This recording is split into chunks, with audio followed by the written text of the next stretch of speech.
Well, good morning. Welcome to your Monday Morning Devotional. I'm so glad you're with me. Like every morning, I'm glad you're with me this morning. I want to continue on in the Lord's Prayer. The next line of that prayer says, "And lead us not into temptation." I want to stop right there, just at that line. First of all, lead. Who are we speaking to? We're speaking to God, the Holy One. Lead us not into temptation. Well, we have that assurance in the book of James, chapter 1, verse 13. It says, "Let no one say when he is tempted, I am being tempted by God. For God cannot be tempted with evil, and he himself tempts no one." Then it says, "But each person is tempted when he is lured and enticed by" who? "By what? His own desire. Then desire, which is conceived, gives birth to sin, and sin, when it is fully grown, brings forth death." So here we have the assurance that God himself will never lead us into temptation, because he himself is not tempted by evil. So how much more he does not tempt us. Well, again, in that scripture, you were looking at temptation. What happens with temptation? It's being lured away by our own desire. Well, in 1 Corinthians 13, it says, "No temptation has overtaken you that is not common to man." Let's stop right there.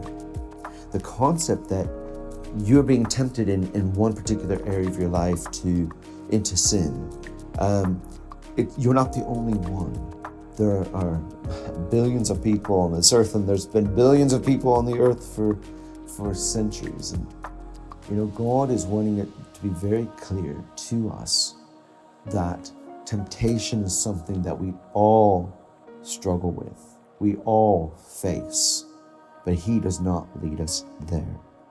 In fact, what does he do? It says that God is faithful, and he will not let you be tempted beyond your ability.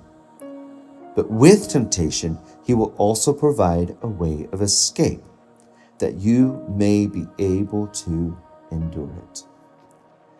Now, in the last Sunday, 2 Sundays ago, I was talking about how Jesus was saying to his disciples, your spirit is willing, but your flesh is weak, when it came to just praying. And there's certain that he says, just before that line, he says, "Watch and pray that you will not fall or enter into temptation." So just that knowledge that in watching or being aware and being in prayer, there's a spiritual reality and a spiritual place that we can be, that we can see temptation coming and not enter it. Wow. So lead us not into temptation. Let's make that our prayer this week. God bless.